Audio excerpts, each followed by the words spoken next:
Mwanaume mwenye mbovu, mkoko mbovu, ana dalili 6. Dalili ya kwanza, anapenda kuangalia picha za ngono. Kwa sababu yeye paka aone mtu anafanywa ndo apate hamu. Dalili ya pili, ana raundi nyingi na hazina mpango. Ukisikia mwanaume anasema ho nilimpiga raundi 9, raundi 7 ni mbovu. Mwenye nzima raundi ni 2, tupu ya mwanamke iwake moto, manake hamwagi haraka na anasugua kwa muda mrefu. Mwanaume mwenye mbovu pia anapenda kuisupport na mikono, anajifanya yapiga brush kijanja, anasema ati kachabari. Hakuna kachabari kokote, ni imekataa. Ukisumbua digestive system uanze kwenda choo ngumu, mkoko unapunguza kasi. Ndio maana unaona watu wa mgokaa na wapombe hawafanani. Pombe haina direct attack kwa mkoko, sababu pombe ikiingia kwa tumbo inaharakisha usagaji wa vyakula, wanaenda choo nyepesi. Watu wa mgokaa wanaenda choo ngumu.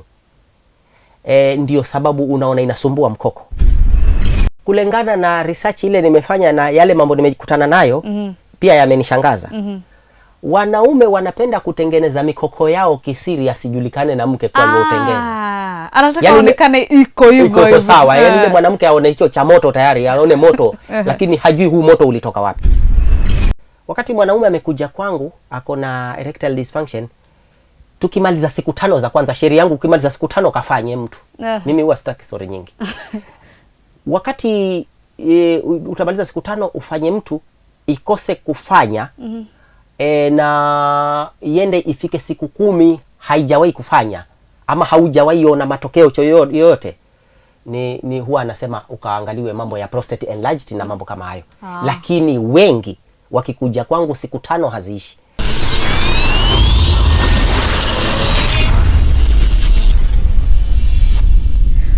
Some topics have been deemed as taboo to talk about, and some even topics that cannot be spoken in front of people. But this generation has decided that they are not going to die in silence, and they've decided that they are going to speak up of anything that has been torturing their mind, so that it's physical, spiritual, mental, financial. We are going to speak about it and find solutions. Today in studio, we have a man who has found a solution to a taboo topic, a problem that has been facing the community, a problem that has been a sore to many men in the community, and they have been shy and afraid to talk about it. Today, we talk about it. Today, we give them a solution and probably hope that they're going to call our guest after today's show. My name is Miss Noni, and today we are asking one question. Can food cure erectile dysfunction? Karibu sana daktari. Nataka nikupatie nafasi uweze kujiintroduce vizuri. Kwa majina naitwa Jonathan Salim. Hiyo ndo jina yangu halisi. Lakini watu wamenibandika jina. Wananiita daktari mteule ama dokta mteule ama daktari wa mikoko. Sasa hiyo ndo maarufu. Nataka sasa, kwa sababu unajua daktari wa mikoko ni wapa Mombasa. Mtu yote ambaye yuko Coast tashaelewa unachokiongelea. Lakini sasa nataka uambie mwenye anayekutazama lakini hayuko Coast, kwa hivyo hajaelewa mkoko tunaongea kuhusu mkoko gani? Ni mkoko wa wanaume, yani ninamaanisha male organ. Ndio mimi ndo huwa nimezoea kuita mkoko so that ni kama kuna jambo tumeficha hapo. But watu wazima wanaelewa. Nikisema mkoko wanajua ni mkoko, si mkoko mti. Yes. Sasa tukiongea kuhusu daktari, unajua nimekuita daktari, lakini pale awali ulikuwa umeniambia kuwa wewe si daktari wa makaratasi, si daktari wa kusoma. Ningependa uweze kuelezea umekuwa daktari kwa kiwango gani na uliwezaje kufika mpaka sasa unaitwa daktari? Chanzo changu nilianza kuna wakati nilikuwa nafanya na Wachina. Na kazi yenye nilikuwa nafanya kazi hata haihusiani na mambo ya udaktari. Construction, road construction. Sasa kwa kuna Mchina hapo ana ufahamu wa masuala ya reproductive system ya wanaume. Sasa kwa sababu ya urafiki na ukaribu wa mimi na yeye, kuna maneno saa nyingine ananieleza na mimi nilikuwa na ya note down bila yeye kujua. Kwa hivyo ulikuwa shule unachukua notes tu? Ndio. Alafu baadaye nikaja nikapatana na dada pia ambaye sasa yeye alikuwa anafanya kwa kliniki fulani. Sasa wakati anazidi alikuwa anaongea na mimi nami nilikuwa nazidi kuweka ile hesabu yangu kwa yale maneno ambayo nilikuwa nataka kuyajua. Ikafika mahali nikawa nimeelewa kwa undani swala zima la erectile dysfunction and premature ejaculation. Na vile mwanadamu anaweza kulipiga vita na akajipata mahali pazuri. Siku moja tukiwa tuko kwa mkutano asubuhi ya wafanyikazi, wanaita toolbox. talks, nikawaambia mimi nina ufahamu wa masuala ya wanaume. Sasa hapo ndo nilikuwa ninaanza kujua tabia pia za wanaume venye zinakaa. Juu walinitukana wote. Wakaniambia wewe usituambie maneno yako, yani wakawa maneno yao kidogo yako hash. Lakini nikashangaa baada ya siku 2 wanaume hao wenye walinitukana juzi wakaanza kuja mmoja mmoja. Kumbe watu wana mateso, wanateseka, lakini kuongea ndio wanashindwa. So hapo ndipo niliweza kufufua mikoko ya wanaume 20. Ndio nikajua kumbe niko na uwezo na jambo hili si la kunyamazia, na pia hao watu 20 niliweza kupata story mingi kutoka kwao. Ndio nikaweza kujua kwamba hata mimi nataka nijulikane Kenya kama mshauri, not like a doctor, lakini mshauri wa wanaume, consultant for erectile dysfunction and premature ejaculation, because I have already managed kuregesha hali sawa kwa hawa watu 20. Okay. Swali langu ni, unajua kabla tufike pale kwa vile uliwasaidia wale wanaume, kwa sababu 20 ni nambari kubwa sana. Unajua kuna daktari mahali anashangaa, mimi sijafikisha 10 ambao nimesaidia. Lakini wewe umefikisha 20 kwa mara ya kwanza kuweza kuongea kuhusu ya maneno. Unaweza nipea hadithi kadhaa ambazo uliweza kusikia kutokana na watu 20 bila kutaja majina? Ni yale matatizo walikuwa wanapitia na zile vitu ambao walikuwa wanapitia kwa relationships na ndoa na anything. Erectile dysfunction and premature ejaculation. Premature ni kumwaga haraka kwanza. Alafu dysfunction ni mkoko kulegea, unataka kuperform lakini inakataa. Sasa mwanaume mwenye mbovu, mkoko mbovu, ana dalili 6. Dalili ya kwanza, anapenda kuangalia picha za ngono. Kwa sababu yeye paka aone mtu anafanywa ndo apate hamu. Dalili ya pili, ana raundi nyingi na hazina mpango. Ukisikia mwanaume anasema honi nilimpiga raundi 9, raundi 7, ni mbovu. Mwenye nzima raundi ni 2, tupu ya mwanamke iwake moto, manake hamwagi haraka na anasugua kwa muda mrefu. Mwanaume mwenye mbovu pia anapenda kuisupport na mikono, anajifanya yapiga brush kijanja, anasema ati kachabari. Hakuna kachabari kokote, ni imekataa. Dalili nyingine, akona premature ejaculation, ile akizama tu unasikia amepiga nduru akiendanga, ashamaliza na hairudi tena. Dalili nyingine, ana haraka akiingia na mwanamke kwenye rumu, kwa sababu yake ni ya kutegeshea. Sasa anafanya timing. Akisikia dalili ya kuwa inasimama utasikia hebu maka kichelewa inalala. Mwanaume mwenye mbovu pia anapenda kulewa, kwa sababu kufeli amezoea. Sasa ni kama anaiongelesha, wewe mbona unanibwaga kwenye gemu muhimu, manake kama ni mambo hayo nitaikata. Yani anaikaribu aiongeleshe kwa sababu haifanyi vyenye anataka. Sasa hizo ndizo dalili ambazo wanaume wanapitia.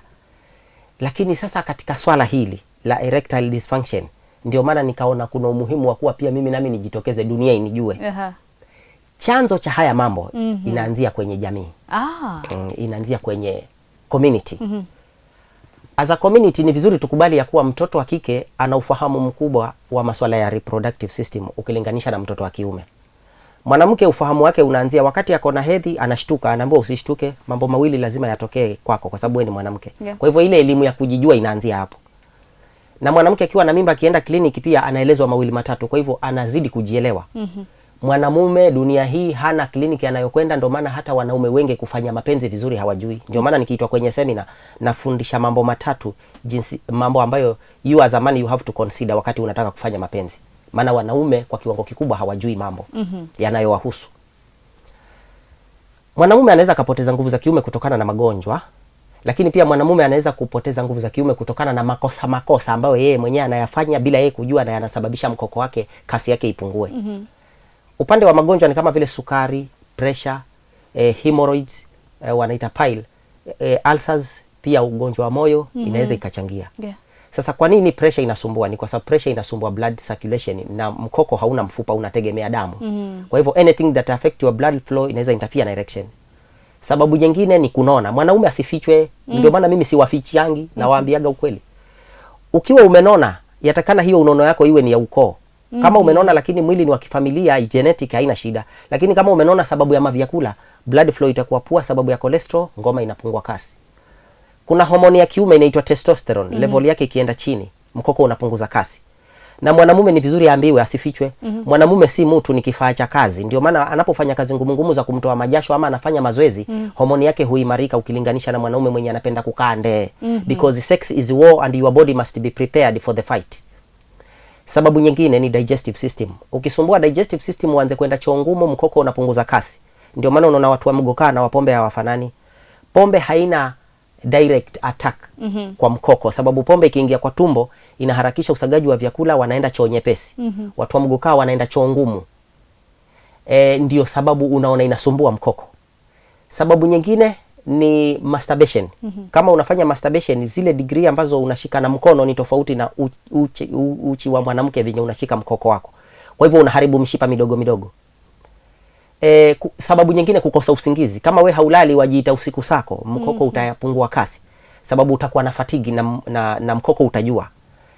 Kwa sababu gani mwanamume saa nyingine anaweza kuwa amelala akiamka mkoko umesimama na hajafikiria kuhusu mwanamke? Ni kwa sababu ukilala una restart energy, una refresh. Na huu mkoko huu wanaume wanaishi nao lakini hawaujui. Na ndio maana mimi nikasema afadhali dunia inijue. Mwanamume yoyote sasa umuulize huu mkoko wako ndio ujue kweli wanaume hawajijui. Huu mkoko ukisimama unataka nini? Utasikia wanasema mkoko ukisimama unataka mwanamke. Ukweli ni kwamba hiyo ni sababu ya pili. Lakini sababu ya kwanza, mkoko unaonyesha kuwa your system is working. Ndio maana unaona zinasimama mpaka za watoto wadogo. Kwa hiyo huwa mkoko unatumika kama sensor, ni kama antenna, unajaribu kurespondi kwa any attack ambayo inafanyika kwa mwili, na mwili ukiwa sawa mkoko unajua kwanza. Ndio maana ina respondi hata kwa njaa. Ukiwa hushibi utamlaumu bure mwanaume hafanyi, kumbe ni kwa sababu yeye chakula yake anapata ni duni ama hashibi. Na pia akishikwa na homa mkoko utajua, na akianza kupona mkoko utajua wa kwanza. Kwa hiyo watu wanauangalia mkoko kama kitu cha kufanyia mapenzi, lakini mkoko unasema hali za mwili. Ndio sensa. Kwa hivyo zile sababu kama vile nilivyozitaja, sasa mimi nafanyaje? Ndio maana wanaume wakikuja kwangu wamenishukuru. Sasa hivi nina wanaume 106. Wamefika 106. Ndio nikasema sitanyamaza. Ikiwezekana rais anitambue kama Miritini kuna kijana anafufua mikoko na ni recognize, nipate recognition na niweze kusaidia watu Kenya. Waziri wa afya anijue kwamba kuna mshauri Miritini, wani support. Wakini support ndio nipate usafiri, nipate na mahali ambapo mikoko yote mibovu itakuwa inakuja hapo. Na mambo yakuwe vizuri. Number 1, mwanaume akikuja kwangu mkoko wake umelala, kitu ya kwanza mimi nakaa chini na yeye nusu saa nimfahamishe yale makosa ambayo anayafanya na hajui na anabwaga mkoko. Secondly, siendi chemist yoyote mimi. Naingia sokoni na madukani. Kwa nini mimi natumia vyakula? Ni kwa sababu mimi nilisema kando na other condition ambazo zinasababisha mkoko unalala, ndio aende kwa dokta. Dokta akashughulikie hizo other condition, kama vile nimesema kwamba unaweza ukafa mkoko kutokana na magonjwa. Lakini nikasema hebu wacha nirekebishe hali ziwe sawa, tuone ni mikoko mingapi ambayo itapona kando na ile ya magonjwa. Nataka kuwaambia hivi, hata hii sasa ni data yangu pia mimi, manake nimefanya research. Wanaume wenye wanapoteza nguvu za kiume kutokana na magonjwa ni kidogo kuliko wale wanapoteza nguvu za kiume kutokana na makosa ambayo wao wenyewe wanayafanya bila wao kujua. Na ndiyo maana namba ya watu ambao mimi nimewafufua mikoko ni wengi, na mimi sikusomea udaktari. Nilifanya research ya hapa kwa kurekebisha hali katika mwili wa mwanaume. Kuna kitu ambacho nakisema hapa ambayo kina tickle my curiosity.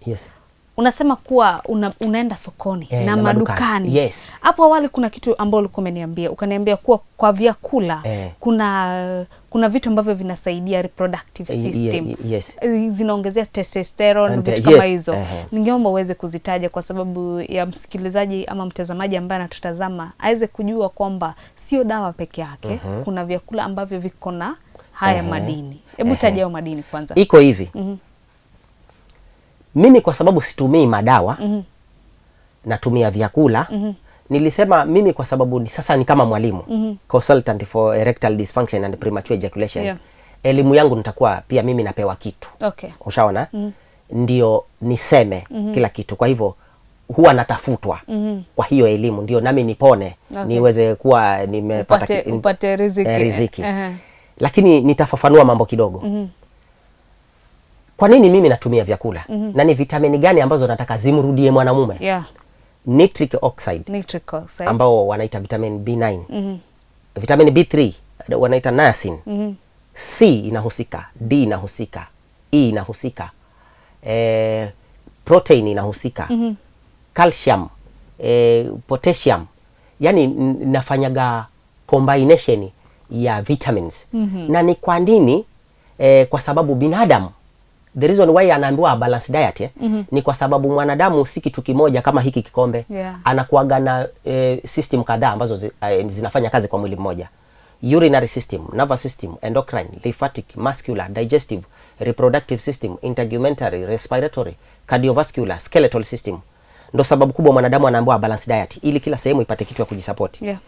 Sasa mwanamume wakati anatumia hivi vyakula fulani, matunda fulani na mboga fulani kwa mpangilio ule ambao mimi nimempa, siku 10 haziishi anaanza kukuna mtu vizuri. Anashangaa, mbona sijatumia dawa yoyote, nimetumia vyakula vya kujenga mwili. Na hii hata niliona watu wa pressure pia wananishukuru. Kwa sababu gani? Mimi situmii madawa. Kwa hivyo mtu mwenye akona pressure bila shaka yuko chini ya madawa ya daktari kupigana na ile pressure yake. Sasa mimi natokea hapa kando na kujenga mwili kwa virutubisho sahihi. Anapata improvement ya upande wa wanaita libido. Libido inarudi kwa sababu ule mwili umejengwa angalau. Ndio maana sasa wamenishukuru watu wa pressure, wale wako na other condition kwa upande wa magonjwa, diabetes and so on. Lakini mwanamume anaweza kuwa hana ugonjwa wowote na mkoko bado ukaanguka kutokana na lifestyle mbaya na lishe mbaya. Manake tumesema mkoko unatumika kama sensor. Kwa hivyo ikiwa kuna mapungufu, deficiency, you are lacking something ndani ya mwili, mkoko utarespondi kwamba huyu kuna vitu zimepungua, na hayo ndio mengi. Yes. Kuna kitu ambao ulisema pale awali kwamba wanawake tunapata information toka tukiwa wachanga. Wakati unapata hedhi, wakati umepata ujauzito, umeenda hospitali, hata wanaletewa hata madaktari shuleni ambao atawaelezea kuhusu mwili wao. Lakini hiyo ni gap ambayo imepatikana kwa watoto wa kiume. Swali langu ni kwa sababu wewe kwa sasa najua wanaokutafuta sana ni watu ambao wako katika mahusiano, watu wazima. Hapa hawa vijana wadogo wenye umri wa 16, 17, hata 14. Je, unahisi kwamba hii information inafaa kuwafikia ama tungoje paka wakati kuna matatizo ndo waweze kupata ujumbe? Mimi kwa maoni yangu, manake mimi hawa watu wako hapo between 15, 16, 17 hapo. Mimi niko nao mtaani na nawasikia vinyo wanaongea. Mimi nikipewa nafasi ningesema form 3 na form 4 nikipewa nafasi waweze angalau waanze kujijua. Na university colleges niwe saa nyingine na alikwa mahali wakiwa wako wamejikuta mahali pamoja, ni waeleze mawili matatu umuhimu wa kujitunza. Boy akijua itakuwa amesaidia sana katika masuala ya erectile dysfunction, kwa sababu aelewe ya kwamba mkoko wake unatumika kama sensa.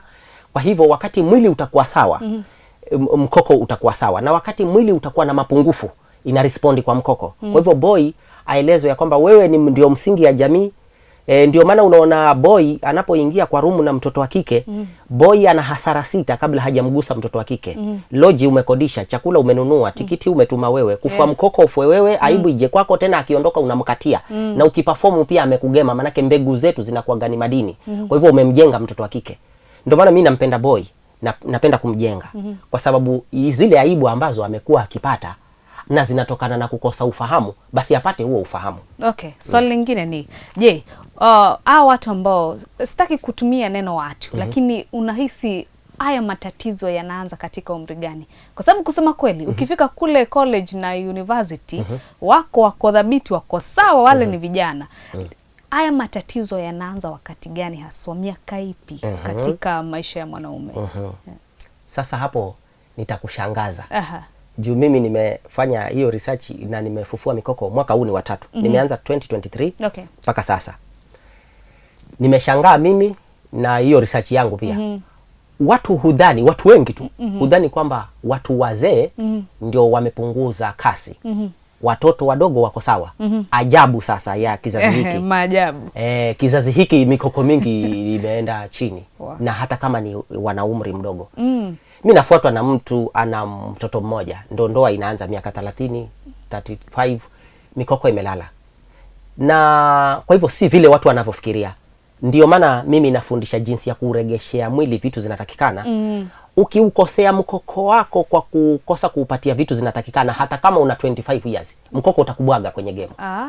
Na ndio maana saa hii ukimuuliza mwanaume yoyote, saa hii upige simu muulize mwanaume, kuna mwanaume yoyote ambaye ashawahi feli apige simu? Hakuna mwanaume atapiga simu. Yote ni kwamba sisi ni simba yao. Ukweli ni kwamba tuwafeli kila siku. Mimi mwenyewe pia nishawahi kufeli, lakini wanaume ukiuliza ushawahi feli, utasikia inaanzia wapi kufeli. Ukweli ni kwamba hakuna mwanamume mwenye hawezi kufeli. Ni kwa sababu kufeli kunatokana na mapungufu ya mwili. Na mwili kwa sababu kimaisha hii mambo ya kufanya mwili iende chini yako. Weza shikwa na malaria siku 7 umelazwa, ukitoka kuna vitu vimeenda chini. Ndio maana mimi nafundisha ku maintain. Kwa hivyo elimu yangu si kwa ajili ya wagonjwa wa mkoko tu.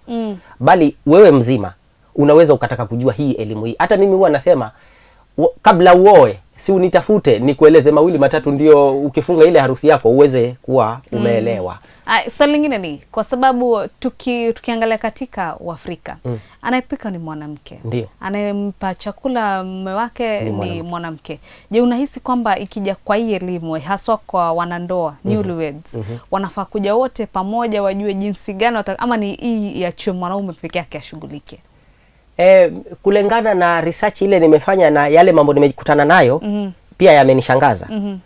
Wanaume wanapenda kutengeneza mikoko yao kisiri asijulikane na mke kwa hiyo utengeza. Anataka aonekane iko hivyo sawa. Yaani yule mwanamke aone hicho cha moto tayari, aone moto lakini hajui huu moto ulitoka wapi. Lakini wachache niliwapenda. Bibi ndio amenijua mimi. Kwa sababu amesikia story yangu, akachukua namba. Na vile anaeleza mwanaume wake kwamba kuna huyu jamaa anaelewa, yuamwambia hii namba niliipata kwa seminar. Yaani hezi mwambie kwamba nilimsikia na nikaona ni vizuri nikuletee maana mkoko wako hauko sawa. Hapo anaepuka kidogo. Lakini after yule jamaa ameelezwa ile story, anakubali kuja na wife wake. Sasa hiyo mimi inanifurahisha. Kwamba twende na wewe. Madhaifu tunayaona sote, na umesema anaweza nisaidia, nisaidike, na hata unikumbushe labda nimeambiwa nikule nini saa ngapi. Kwa hivyo, lakini kesi kama hizo ni kidogo. Watu wenye wanakuja as a couple ni kidogo, lakini wengi ni wale ashafeli kule na anaona mambo haendi vizuri, anatafuta suluhisho kisiri, ndio yule aone tu moto unaendelea tayari na hata jua moto umetoka wapi. Kwa hiyo ni vizuri kama girl pia ama yule wife akiwa amejua mambo 2 matatu. Itakuwa rahisi, kwa sababu usije ukaona kana ghafla umechange diet pale nyumbani. Unasema mbona huku hivi, mbona sasa nakuona mara umenitengezea hichi, mara umenitengezea hichi, kuna nini? Ni vizuri kama wote wanaelewa ni nini kinaendelea, inakuwa rahisi. Okay. So lingine ni kuna mambo ambayo yanaendelea katika society sasa, mambo ya mental health. Wanaume wameingia katika depression, stress, vitu kama hizo. Pia zimetajika kuwa zinadhuru mambo ya erectile function na inakuwa na matatizo.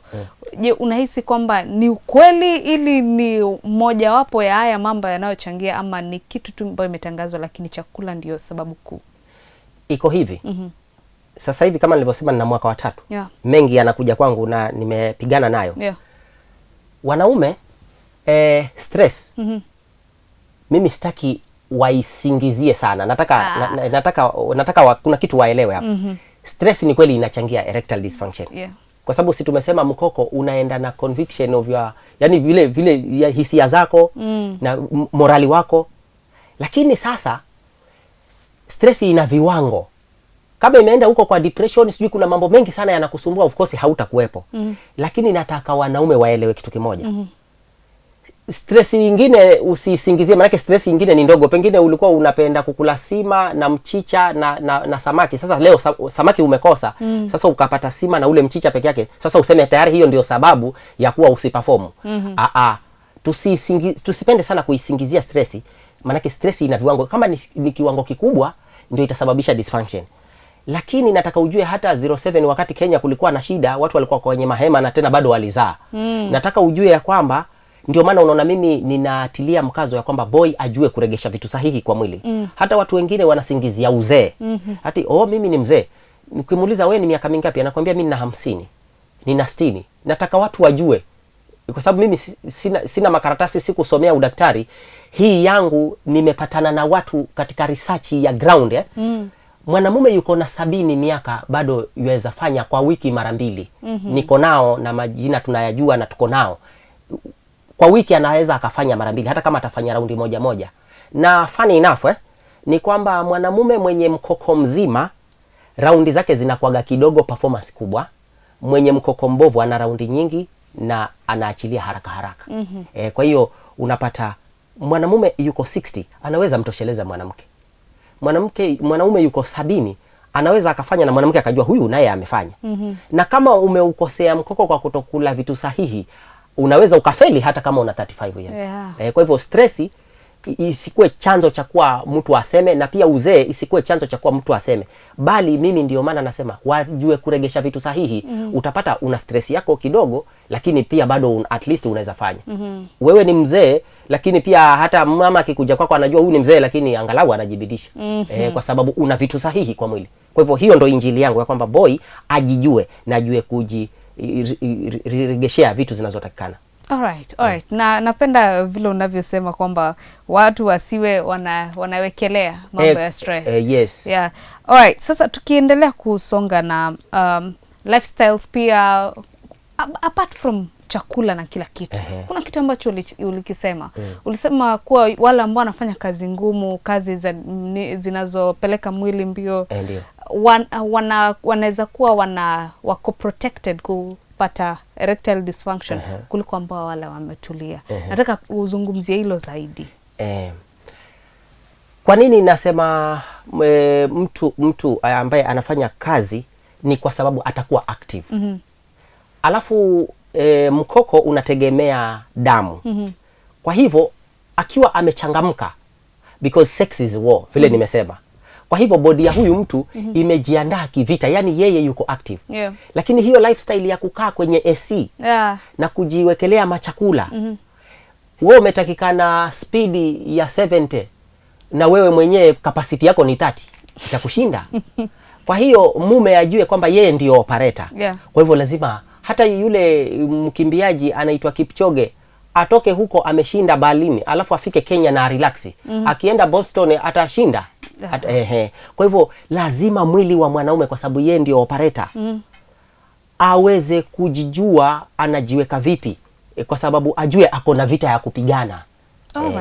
Kwa hivyo unaweza advice nini? Unajua kuna mtu ambaye anakutazama saa hii. Yeye anafanya kazi kwa ofisi. Ashuke kwa gari lake, aingie kwa ofisi, atoke kwa ofisi, apande gari, arudi nyumbani. Unaweza advice huyu mtu vipi? Katika hiyo package yangu ya kufufua mkoko, mazoezi ni moja wapo. I will tell exactly ni mazoezi ya aina gani. Ukinitafuta juu hata mimi nataka unga. Kwa hivyo nitafuteni tu. Tukiongea kuhusu kukutafuta, nataka uambie watazamaji watakutafuta. Maana umewaambia wakutafute mara 2. Lazima sasa wajue wanakutafuta kivipi. Mimi namba yangu ya simu ni 0727 044 070. 0727 044 070. Yes. Anaitwa Mkombozi wa Wanaume, imeandikwa vizuri kabisa katika shati lake hapa mbele. Alifika tu nikaweza kusoma nikajua hapa tuko na hadithi ya kusikia. Tukiendelea, nataka utupatie parting shot. Nataka parting shot yako iwe mara 3. Mara ya kwanza nataka ongea na wale wanawake ambao wako kwa ndoa na labda wanaona mume wao ameathirika na hii shida ambayo unaiongelea siku leo. Alafu pia ukimaliza hapo unataka unene sasa na vijana, young men ambao hawajaoa, ambao yeye anajihisi yeye ni simba. Nataka uongee naye ni jinsi gani anaweza jimaintain asije kuwa na hizi complaints baadaye. Alafu sasa mara ya mwisho sasa nataka uongee na yule mwanaume ambaye anateseka kisiri. Unajua kuna wanaume ambao paka wametupa boma, amefukuza bibi, amejiingiza kwa madawa ya kulevya kwa sababu ya ile stress anapata kwa sababu ako na erectile dysfunction na ana haya ya kuongea na kusema kuhusu mambo. Unene hao matatu, alafu sasa tutaenda kwa segment ya mwisho.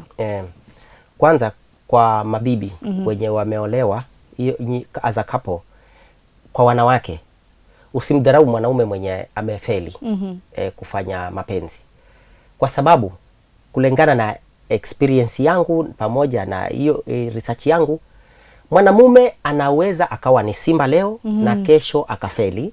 Yule unamuita mwanaume maembe leo ati hajielewi, anaweza akakutana na daktari wa mikoko hapa, mkombozi wa wanaume, akaelezwa 1 2 3 akaperform vizuri. Kwa hivyo wacha kumkimbiza mtu na maneno makali makali, ukidhani hiyo maneno yako makali makali unayomturushia ati itasaidia kusaidia mkoko wake, ndo waua kabisa. Kwa hiyo ni ukue mpole na ujue kila kitu kinawezekana kikawa sawa. Alright. Tukija kwa ile ya pili, umesema niongee na vijana wadogo. Nataka niseme hivi, mimi kama kijana ambaye nimekuwa na nikaona mambo vyenye nimeyaona hadi kufikia sahihi, huwa mi naona ni shetani anatudanganya sisi kwamba eti ukikula hiki mihadarati sijui na nini ati ndio mfalme. Hata inafanya wakati hautumii chochote, mwenzako anatumia chochote, wanakuona kama we ni mwanamke. Nataka wajue kitu, bodi yako Mungu alikuumba uwe unakula chakula na matunda na maji, inasaidia mwili wako. Zile vitu zenye zilikuwa zimetakikana ziingie kwa mwili wako zina faida. Lakini katika zile vitu ambazo unajifunza kwa sababu ya kuwa unajiona, kwa sababu ya peer pressure na nini, hazisaidii. In fact zinafanya system yako kwa njia moja ama nyingine inaenda chini, na hayo ya kuharibu system ndio yanayoleta erectile dysfunction and premature ejaculation. Kwa hivyo stimu unayoitumia, hebu uwe kwanza unaielewa kwanza ina madhara mangapi, hata kabla haujasonga mbele nayo. Kwanza ujue hii stimu ambayo naitumia, I want to get high intoxicated, ni sawa, lakini je, unajua kwanza madhara yake? Siku moja nilishangazwa na mchina mmoja, aliniambia you black people here no sawa. Nikamuuliza kwa nini, akasema sisi wa China tunavuta sigara nyingi sana, hata ukimsalimia mtu anakupa sigara tayari kuonyesha urafiki. But sisi tunajua jinsi ya kutoa moshi kwa kifua, tunajua mambo mawili matatu. But we kama unavuta sigara 2 lakini hujui jinsi ya kutoa hiyo moshi na kufanya itakuwa mapema. Kwa hivyo boy child, ujue vile ambavyo unajibandika mizigo ya hivi vitu ni system unaregesha chini. Na mwisho utajipata kwa erectile dysfunction, na utasema umerogwa, unasumbua pasta, niombee pasta maana mkoko umelala. Hata ni wewe ndo unasumbua mkoko. Alright. Sasa kwa yule mwanaume ambaye ako mahali anakusikiza na kutazama, na matatizo yamemsumbua mpaka imefika mahali anaona yeye hawezi enda kwa daktari, kuna haya kuna ile judgment ya society, kwa sababu ukweli ni kuwa mwanaume anapitia haya matatizo, akijulikana anaonekana kama yeye si mwanaume tena kwenye society. Unaweza mwambia nini? Kwanza kabisa chenye nimekutana nacho ni kwamba mwanamume akiwa ako na dysfunction huwa anapigana kisiri kwanza. Anapigana nayo kisiri, na wamefika kwingi. Wamefika kwa waganga, wanaenda kwa sasa kwa madaktari, anaweza zunguka kwa daktari huyu na yule mwingine na nini. Lakini nataka ajue kitu moja, kuna yuko mtu mwenye alisikia habari zangu, manake wife wake alinijua. Alipoambiwa habari zangu akasema yule jamaa ati yule anaweza kufufua mkoko wangu. Akasema hapana, hebu tutafute gynecologist mzuri.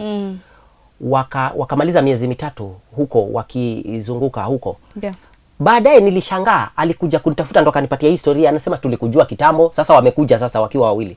Tulikujua kitambo, hatukukuja kwako, lakini sasa tumekuja. Ilichukua siku 8. Akanipigia simu akaniambia, unajua jana nilifanya vizuri. Nikamwambia before tuseme mambo marefu, hebu boy ajijue kwanza. Na aregeshe vitu zinatakikana kwa mwili, mkoko ufufuke. Arekebishe digestive system na hiyo maneno mengine, testosterone, L-arginine nitric oxide, C, vitamin C, kila kitu itakuwa sawa. Sasa kuna kitu ambacho uliweza kusema na ni vizuri tuweze kusisitiza kwa watazamaji wetu kwamba wewe si daktari. Ndiyo. Na kuna mahali inafika unarifaa mtu kwa daktari. Ndiyo. Nataka uongee kuhusu hapo, na ni hali gani ambayo inafika ama ni kitu gani ambacho wewe unaona unajua kwamba hii sio kesi ambayo ninaweza kuishughulikia, inahitaji ujuzi wa daktari. Kwanza wanaume ama jamii huwa mara nyingi anaweza kuwa hajui hasa exactly ni kitu gani anapitia. Kwa hiyo akikuja kwako huwa amekuamini kama mtu, si ndio maana unasikia wananiita daktari mteule, Dr. mteule. Sasa akikuja kwako anakuja kama amekuamini. Sasa kama ukora wako utajulikana, na kama mtu sahihi usahihi wako utajulikana. Mimi nishafuatwa hata na wa mama ananiambia niko na discharge inanuka, uke wangu unabomoka, vidonda vinabomoka, lakini kwa sababu amesikia mimi naitwa daktari, nikamwambia hizo ni mambo na infection, hazihusiani na matunda na mavyakula. Enda mahali fulani, mahali nilimtuma ilimaliza siku 4-5, akaniambia kijana ubarikiwe, kwa sababu nilimtuma mahali pasawa. Wakati mwanaume amekuja kwangu ako na erectile dysfunction, tukimaliza siku 5 za kwanza, sheria yangu ukimaliza siku 5 kafanye mtu. Mimi huwa sitaki story nyingi. Wakati utamaliza siku 5 ufanye mtu, ikose kufanya na iende ifike siku 10 haijawahi kufanya ama haujawahi ona matokeo yoyote, ni huwa anasema ukaangaliwe mambo ya prostate enlarged na mambo kama hayo. Lakini wengi wakikuja kwangu siku 5 haziishi. Nilishangaa siku moja kuna kijana amefunga harusi. Kumbe ukifunga harusi jioni ni ufanye, ikamshinda. Jumapili akashindwa kufanya, aliletwa kwangu Monday, kufika Alhamisi ngome imefufuka. Kwa hivyo mimi sina story nyingi. Ukikuja kwangu humalizi siku 10. Na ukipita siku 10 na kuambia tayari, hebu enda ukaangalie kitu kingine kama ni enlarged prostate. Na pia wakati mimi mtu amekuja kwangu pia huwa namhoji. Una sukari na pressure, una ulcer, una nini, ndio nijue amebezi wapi. But kitu ambacho nataka kuambia Kenya inielewe ni kwamba mikoko za wanaume zenye zinafeli kwa sababu ya magonjwa ni kidogo kuliko zile zinafeli kutokana na makosa. Ndio pale nikasema boy ni afundishwe ajue kuimarisha mkoko wake kupitia lishe na lifestyle. Alright, thank you so much. Kuna mambo mengi sana najua watazamaji wameweza kuchukua hapo. Na information mingi. Kuna mambo mengi hata najua, hata mimi mwenyewe nilikuwa sijui na nimeweza kupata ufahamu. Tunaenda kwa a very short break. When we come back, we will continue with this conversation. Again, the question we are asking today is, can food cure erectile dysfunction? Yes or no? That is an answer that you guys will be giving me in the comment section. And remember, as we go for this break, please remember to subscribe and follow us on all our social media platforms. We are Life in Focus everywhere. Make sure you give us a follow and like all our posts, because that is where we post updates on the interviews that we'll be posting on our YouTube channel. See you in a second.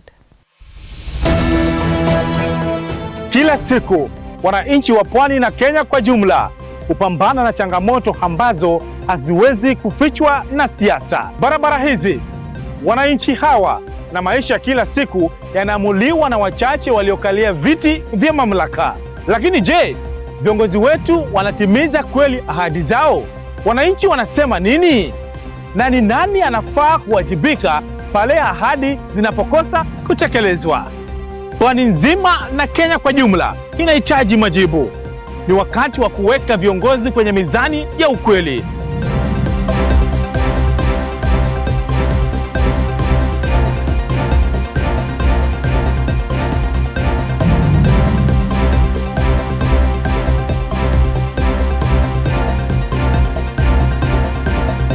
Tunachambua, tunahoji na tunawajibisha.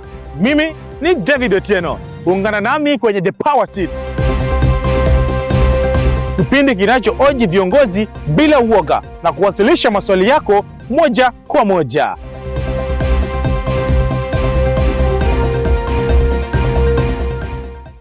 In studio today, tuko na mtu ambaye anazungumzia mada ambayo najua kwa community imekuwa ni mada ambayo inazungumziwa ndani ya bedroom.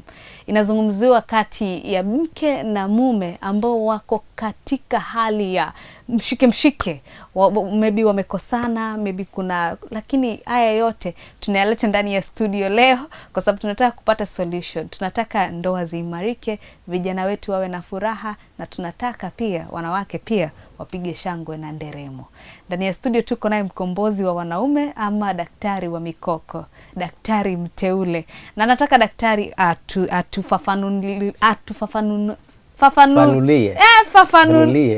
nitafutie daktari wa kuondoa hiyo. Tufafanulie. Ametibu mikoko mingapi ama inaitwaje kwa Kiswahili? Erectile dysfunction and premature ejaculation. Ametibu mikoko mingapi? Ametibu mikoko mingapi? Yani kuiregesha kuwa sawa. Mtu ana erectile dysfunction and premature ejaculation ajipate sasa yuko sawa. Yes. Wanaume wenye wamefika kwangu na wenye wananishukuru Maanake mimi huwa siandiki tu jina lako na namba ya simu kwenye rekodi yangu kabla hujanipigia simu kaniambia umefanya vizuri. Sasa wanaume hao wenye wananishukuru sasa hivi wamefika 106. 106. Haya. Yes. Katika hao 106. Swali ni, is this a sustainable solution? Akisha kupigia, anakupigia tena baada ya miezi 6 ama na yeye ashakuwa sawa? Iko hivi. Nataka boy ajielewe. Mwanadamu si kitu permanent. Yeah. Ukiwa uko sawa. Ndio maana mimi nafundisha jinsi ya kuregesha system iwe sawa. Okay. Na ndio maana huwa naanza na elimu ama mafunzo ili aelewe jinsi ya kumaintain. Ni kama vile gari. Yeah. Gari ikiwa inakosa maji na oil na fuel. Usipelekee makanika ukasema ni mbovu. Yeah. Ni kwamba inahitaji maintenance. Ndio maana mimi nafundisha kumaintain, ni kwa sababu ukishikwa na malaria ikupige siku 14, kuna vitu zimepungua. Kwa hivyo si kwamba eti atakuwa anakula kama ni matunda nimetaja ati atakuwa anakula kila siku, ama kama ni chakula fulani, kama ni mboga fulani, lakini awe amejielewa ya kwamba akiona ameshuka anaweza jua kwamba nitatumia tunda lile, chakula kile na mboga kile ndani ya siku kama 2, 3, 4, 5, 6 nitakuwa nimeregesha vitu fulani. Kwa sababu mkoko wa mwanaume kama vile nimesema unatumika kama sensa. Kwa hivyo unaweza respondi hata kwa njaa, hata kwa homa, hata kwa kushtuliwa. Na ndiyo maana nasema mwanamume ni ajijue. Hilo ndilo ambalo naenda nalo katika huu ulimwengu, kwamba mume naye ajijue system yake inawaka namna gani. Na kwa njia hiyo nimeweza kukomboa mikoko 106. Ndio maana nasema zile zinakufa kutokana na magonjwa ni kidogo ukilinganisha na zenye zinakataa kazi kutokana na makosa. Kwa hivyo ni elimu ndio inahitajika na wala sio madawa na matembe. Yes. Okay, apart from ile mtu kukupigia simu, ni other services ambazo unaofa, kwa sababu najua hukai tu mahali mtu akaja kwa maka kutafuta. Kuna njia ambazo unaweza kujiadvertise na kuweza kufikia community at large hata kwa maongezi kama haya. Nataka unafanya nini? Unafanya interviews, unafanya seminars, unafanya vitu gani? Kwanza kabisa nilipojijua niko na uwezo wa kuisaidia jamii. Mimi ni mtu ambaye kwanza niko chini, yani sina ofisi, sina usafiri na kuaga na baiskeli, hata pedali saa zingine haina. Kitu ninachokifanya baada ya kujijua niko na uwezo, nilianza kutembea kwenye hata vijiwe vya pikipiki na nikaanza kuona naalikwa kwa makanisa kufanya seminars kwa wanaume. Nilishaitwa St. Augustine, nikaitwa Somali SK parish, kufanya conference ile mkutano ya wanaume. Sasa hizo ndizo njia ambazo kwa wale wamenijua huwaga wanapenda kunisikia. Na kama ni Facebook ndio hiyo Mkombozi Mikoko. Na wanaume huwa saa nyingine naweza kuwa naongea na watu hata kama ni njiani, mwanaume amepita amechukua namba yangu. Ndio maana namba yangu ya simu iko kwenye t-shirt yangu, ni kwa sababu wanaume hawapendi kujulikana kwa anachukua ile namba. Anaichukua kisiri, hataki kuonekana. Hataki kuonekana. Baadaye nasikia simu inaita, anasema nimeichukua hapo kwa mgongo wako, mimi pia nateseka, na ameenda hivyo. Kwa hivyo unapata hivyo, ndio ninavyopata makastoma wangu.